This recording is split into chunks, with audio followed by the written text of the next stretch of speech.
દર્શક મિત્રો, આઈબીના નામે કેજરીવાલ સાથે વાત કરનાર આપનો જ નેતા નીકળ્યો. કદ ઘટવાના ડરથી વડોદરા આમ આદમી પાર્ટીના પ્રમુખે પાર્ટીના જ નેતાઓને ધમકાવ્યા. અશોક ઓઝા અને તેના મિત્રની ધરપકડ. આમ આદમી પાર્ટીના આંતરિક રાજકારણ અને જૂથવાદનો એક ચોંકાવનારો કિસ્સો પ્રકાશમાં આવ્યા છે. ઇન્ટેલિજન્સ બ્યુરો એટલે કે આઈબીના નકલી અધિકારી બનીને પોતાની જ પાર્ટીના કેન્દ્રીય નેતાને ફોન પર હેરાન કરવાના મામલે આણંદ સાયબર ક્રાઇમ પોલીસે એક મોટી કાર્યવાહી કરી છે.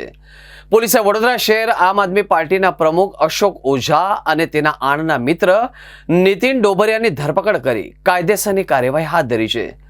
આ સમગ્ર હાઈ વોલ્ટેજ ડ્રામાની શરૂઆત ત્યારે થઈ જ્યારે આમ આદમી પાર્ટીના રાષ્ટ્રીય સંયોજક અરવિંદ કેજરીવાલ, ગોપાલ ઇટાલિયા અને દિલ્હીના પૂર્વ ધારાસભ્ય દુર્ગેશ પાઠકે સોશિયલ મીડિયા પર ગંભીર આક્ષેપો કર્યા.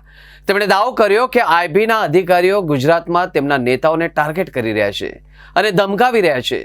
આ ટ્વીટ બાદ મામલો ગરમાતા આણંદ સાયબર ક્રાઇમ પોલીસે ટેકનિકલ સોર્સના આધારે તપાસ શરૂ કરી.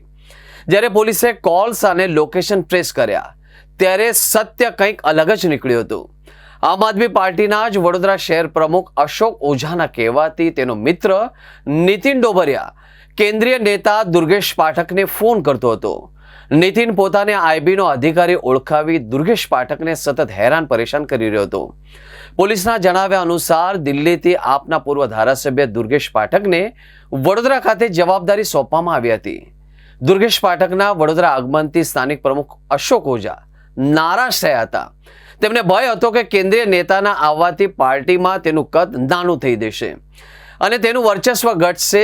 આ જ રાજકીય અદાવત અને ડરના કારણે અશોકે પોતાના મિત્ર નીતિન ડોબરિયાની મદદ લીધી અને દુર્ગેશ પાઠકને માનસિક રીતે હેરાન કરવાનો કારસો રચ્યો.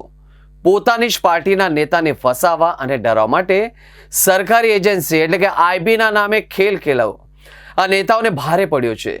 આણંદ સાયબર ક્રાઇમ પોલીસે વડોદરા આમ આદમી પાર્ટીના પ્રમુખ અશોક ઓઝા અને આણંદના નીતિન ડોબરિયા સામે ગુનો નોંધી બંનેની સત્તાવાર અટકાયત કરી લીધી છે. આ ઘટના બાદ ગુજરાતના રાજકારણમાં અને ખાસ કરીને આમ આદમી પાર્ટીના સંગઠનમાં મોટો ખળભળાટ મચી ગયો છે.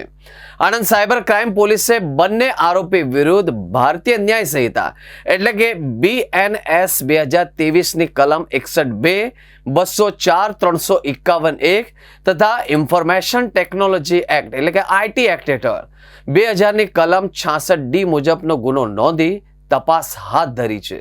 આમ આદમી પાર્ટીના દિલ્હીના પૂર્વ ધારાસભ્ય અને આમ આદમી પાર્ટીના નેતા શ્રી દુર્ગેશ પાઠકજી દ્વારા એક ટ્વીટ કરવામાં આવેલી અને એ ટ્વીટમાં એવો આક્ષેપ કરવામાં આવેલો હતો કે કોઈ એક નંબર પરથી ગુજરાતના આમ આદમી પાર્ટીના કાર્યકર્તાઓને ગુજરાત આઈબી પોલીસના નામે ધમકાવવામાં આવે છે અને તમારું વેરિફિકેશન કરવાનું છે અને એ રીતની હેરાનગતિ અને પરેશાની કરવામાં આવે છે. આ મતલબની એક ટ્વીટ દુર્ગેશ પાઠકજી દ્વારા કરવામાં આવેલી હતી.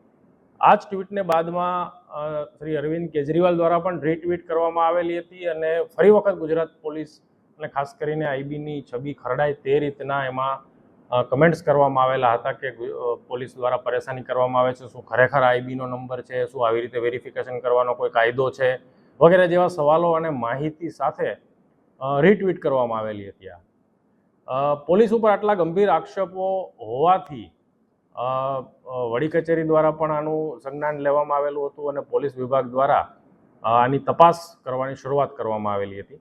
જેથી આ નંબર છે એની પ્રાથમિક તપાસ કરતાં જે નંબર ટ્વીટમાં જણાવેલો હતો એ નંબરની પ્રાથમિક તપાસ કરતાં આ નંબરનો જે યુઝર છે એ આણંદમાં રહેતો હોવાનું જાણવા મળેલું. જેથી આણંદ પોલીસ દ્વારા આની વિશેષ તપાસ ટેકનિકલ રીતે પણ કરવામાં આવેલી અને બાદમાં એવું જણાયેલું કે આ માણસ જે છે એમનું નામ છે નીતિન ધીરુભાઈ ડોબરિયા, જે આણંદ ખાતે રહે છે. જેથી પોલીસ દ્વારા એને પૂછપરછ માટે બોલાવવામાં આવેલો હતો. એની તલસ્પર્શી પૂછપરછમાં અને બાદમાં ટેકનિકલ તપાસમાં એવી હકીકત સામે આવેલી કે આ ફોન જે કોલ કરવામાં આવેલો હતો, જે ટ્વીટમાં જે જણાવવામાં આવેલું છે, એ કોલ નીતિન ડોબરિયા નામના શખ્સ દ્વારા જ કરવામાં આવેલો હતો. પરંતુ આ કોલ નીતિન ડોબરિયાએ હાલમાં પણ જે બરોડા શહેરના આમ આદમી પાર્ટીના શહેર પ્રમુખ છે એવા શ્રી અશોક ઓઝાના કહેવાથી આ ફોન કરેલો હતો. તારીખ 28ના દિવસે નીતિન ડોબરિયા અહીંથી બરોડા ગયા હતા અને આ જતા પહેલા અગાઉથી 2 દિવસ પહેલાથી અશોક ઓઝા અને નીતિન ડોબરિયા સાથે મળીને આવો એક ફોન કરવાનું આખું ષડયંત્ર રચેલું હતું, જેના ભાગરૂપે નીતિન ડોબરિયા અશોક ઓઝાને ત્યાં 28/5ના રોજ બરોડા ગયા હતા. બરોડા અશોક ઓઝાની હાજરીમાં જ અશોક ઓઝાના કહેવાથી જ નીતિન ડોબરિયાએ આ કોલ, જે કાર્યકર્તાની વાત છે, એ કેશવસિંહ ચૌહાણ નામના આમ આદમી પાર્ટીના નેતા કે જેને દિલ્હીથી બરોડા મોકલવામાં આવેલા છે પાર્ટીના કામ માટે, એવા નેતાને નીતિન ડોબરિયાએ ફોન કરેલો અને જે રીતે અશોક ઓઝાએ જે પણ રીતે જણાવવા માટે કીધેલું એવી વાત નીતિન ડોબરિયાએ કેશવ ચૌહાણને ફોન ઉપર કરેલી હતી, જેમાં એણે એમ કે આઈબીના અધિકારીની ખોટી ઓળખ આપી અને તમે બહારના રાજ્યમાંથી અહીંયા આવેલા છો, જેથી તમારું વેરિફિકેશન કરવું પડશે, નહીં કરો તો તમે મુશ્કેલીમાં મુકાઈ જશો વગેરે પ્રકારની ધમકીઓ અને ખોટી ઓળખ આપી અને આ આમ આદમી પાર્ટીના નેતાને કરેલી હતી.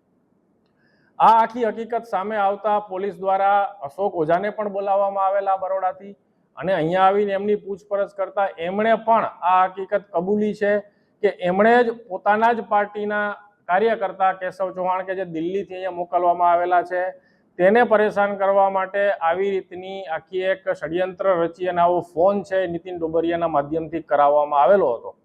આવું શા માટે કરવામાં આવેલો હતો એની તપાસ કરતા પણ હકીકત સ્પષ્ટ થયેલી છે કે પાર્ટીમાં આંતરિક કલહ છે. અશોક ઓઝાને એવું લાગે છે કે કેશવ ચૌહાણ છે એ પોતાનું પત્તું કાપી નાખશે, પોતાનું કદ ઘટાડી નાખશે, શહેર પ્રમુખનો હોદ્દો છે એ નહીં રહેવા દે, પોતાનું નેગેટિવ બ્રીફિંગ ઉપર કરે છે.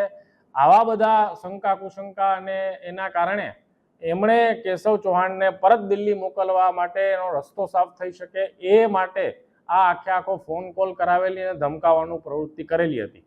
જેના અનુસંધાને ગઈકાલે અમે જ્યારે બંને અશોક ઓઝા અને નીતિન ડોબરિયાને પૂછપરછ માટે લાવવામાં આવેલા હતા ત્યારે પણ ફરી વખત શ્રી અરવિંદ કેજરીવાલ તરફથી ટ્વીટ કરીને કહેવામાં આવેલું હતું કે આમ આદમી પાર્ટીના કાર્યકરોને પોલીસ પરેશાન કરી રહી છે.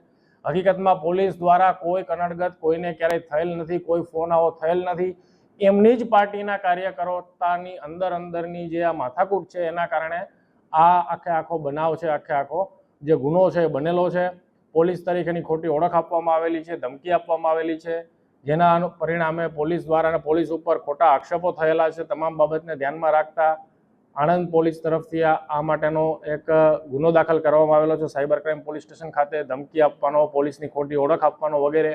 આ ગુનામાં અશોક ઓઝા અને નીતિન ડોબરિયા 2 આરોપીઓની ધરપકડ પણ પોલીસ દ્વારા કરવામાં આવેલી છે.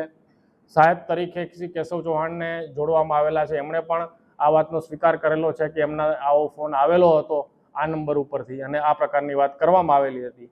આ બાબતના તમામ ટેકનિકલ પુરાવા પણ છે, જેથી આ બાબતે આગળની કાયદેસરની કાર્યવાહી કરવામાં આવશે. પરંતુ સમગ્ર હકીકત આ પ્રકારે બહાર આવેલી છે કે આમ આદમી પાર્ટી દ્વારા આઈબીનો ખોટો ઉપયોગ કરીને આઈબી દ્વારા કનડગત કરવામાં આવેલી છે એવો આક્ષેપ થયેલો હતો, જેમાં કોઈ તથ્ય નથી. પરંતુ આવી રીતનો જે ગુનો છે એના પ્રક્રિયા હેઠળ આ ગુનામાં જે 2 આરોપીઓ છે એ 2 આરોપીઓ દ્વારા જ આવો ખોટો કોલ છે એ કરવામાં આવેલો.